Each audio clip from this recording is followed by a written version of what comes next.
Over there we have Rashid Khan, the best leg spinner in the world.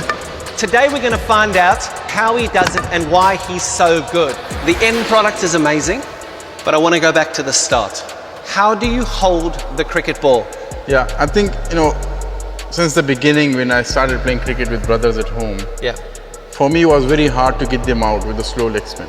With that, I tried to bowl quicker and try to get them out with that quicker delivery. And that's how my mindset and my body came, I have to bowl quick leg spin.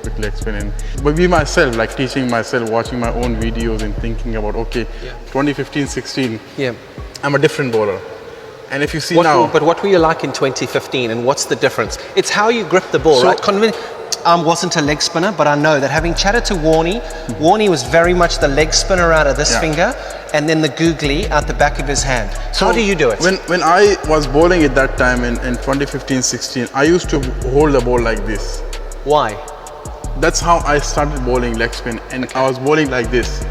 So easier to bowl it quicker. Yeah, exactly. So with this grip, when I went to 2017 in Ireland, first time for me, and I was finding so hard with this grip.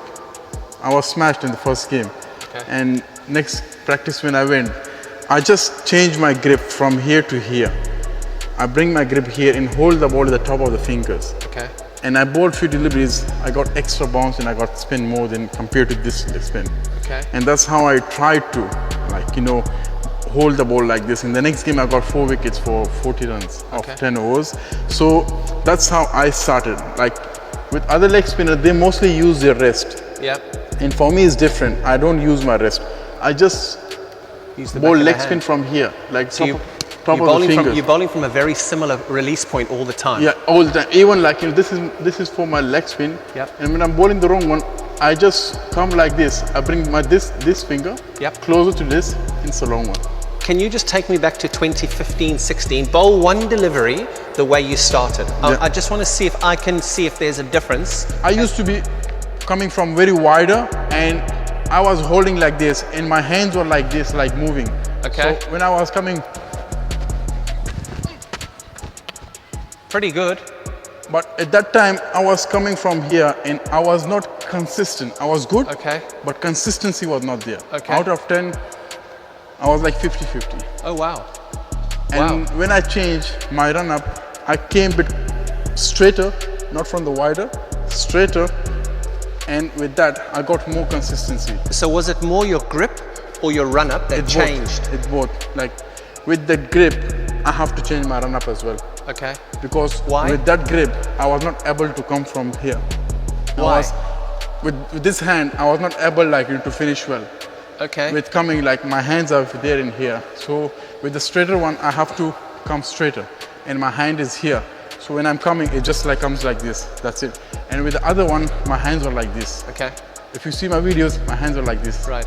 You don't like those videos? No, I don't like it. When I watch it, I'm like, how I was bowling, why I was not changing. But it all came up and I changed it. When I see myself on those international cameras, live games I haven't played much. When I see myself and I was like, I can be better than this. How would you tell a 10-year-old to start? It's just a normal, that's how Shane won, when I met him as well, a big opportunity. And that was my best time of my career that I met him, spent some time with him and discuss about the leg spin. That's how you start and that's how you bowl the leg spin. So with this finger? With this finger, exactly. And that's the start of the leg spin. That's how. So at the front of your hand? Exactly. So I won't recommend how I'm bowling to any of the young spinner because at that age they have very small fingers and it's pretty hard for them to hold the ball at the top of the fingers. Because I'm holding the top of the finger and for them to hold the ball at the top of the finger is too difficult. They don't have the strength in their fingers. That's how you have to start with this to get that power in the fingers because we spin the ball in the fingers and if you have enough power in the fingers, that's where you can spin it and that you get that result after the wicket. So some people they say your back of the head should be in front of you to bowl the leggy. And this one should be in front of the point fielder to bowl the wrong one. But I feel some bowlers they still do this, but they don't get the spin. The reason is they don't have enough power in the fingers to spin the ball.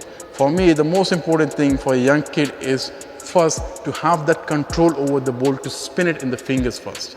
and then you will get the direction of bowling wrong one or leg spin. So don't follow Rashid Khan now. When you get a little bit older and you get the strength in your fingers, then you can check. Then you can try, and then you can check, and then you can bowl how you want. But initially, I feel like that's the kind of... And with this grip here, you're using more of your wrist, right? And your arm, so you've got more power. Yeah. Whereas you're there, because your power, I mean, look at these forearms. It's weak. Jesus, brother. That's how those snack shots come. Well, we're talking bowling, not batting. Don't go to batting. So clearly you've explained now grip. How important is using your body in leg spin?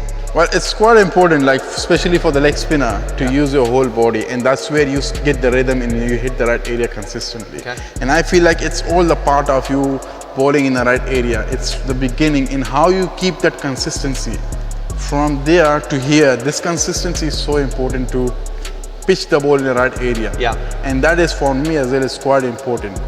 So I want you to bowl and go to your full run up here, Rashid, because I know that you approach the crease quite quick as well, right? So yeah, this is my run up where I start from. How many steps? It's 9 steps. Has it always been 9 steps? Always, since the beginning. So even when you were bowling from an angle, it was 9 steps? That time I was here only. I was here. Whenever I'm starting bowling with my warm up as well, I start with the full run up and full energy. Okay. And that's the kind of habit everyone should create. Yeah. Let's see one. I want to see this energy. It's amazing. The energy, the revs on the ball, you can almost hear the fizz out of your hands. Yeah, because sometimes you get the very bad habit of bowling in the net with less energy. Yeah. And that habit straight away goes into the game. Yes. Should be with the same intensity you're bowling in the game. Intensity in practice, how many balls do you bowl in practice? So you're synonymous for being the greatest leg spinner at the moment in the modern day game. When you're in form, do you bowl a lot in the nets and like to keep the form going? Or do you say 5 balls and I'm going to go and sit outside? Well, normally, I always bowl 5 to 6 overs before the game. That's always, if I'm doing well. In practice? In practice. Not the day of the game? No. Day of the game is like 12 to 18 balls. Okay. Before the warm up, in the warm up I bowl. But the most important thing is with the leg spin for me is bowling a lot. Yep. And that's rhythm. You're getting the rhythm. You're getting the rhythm. But when you're playing like back-to-back game, that's where I decrease my bowling to 5, 6. Otherwise, I love bowling to 15 to 20 overs. Okay. And nowadays, batsmen have so many shots, so many options, and you have to practice each and every delivery, and you have to be so consistent with that where you want it. If you miss it there and here, they have the advantage to hit you for the boundary. Yeah. And sometimes, like so many of the young spinners, they come to me and they ask me about the variation. What's the best variation with you? I always tell them, my best variation is not leg spin, not wrong one, not flip or nothing. My best variation is my liner length. I think that is something is so important for everyone. Wow. Don't really think about bowling Karen ball, this, that. That will happen, but if you have enough control over it to pitch it in the right area, that's the best variation.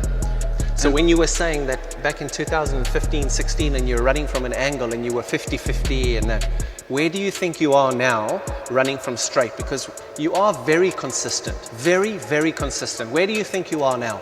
Well, I still like, it's 8, 9, Okay. I still great numbers. 8, 9, I should be like, when I was looking into my numbers a couple of months back, in the last 8, 9 years, my average hitting good area is 70%, 65 to 70. Are you happy with that? I was shocked to see that.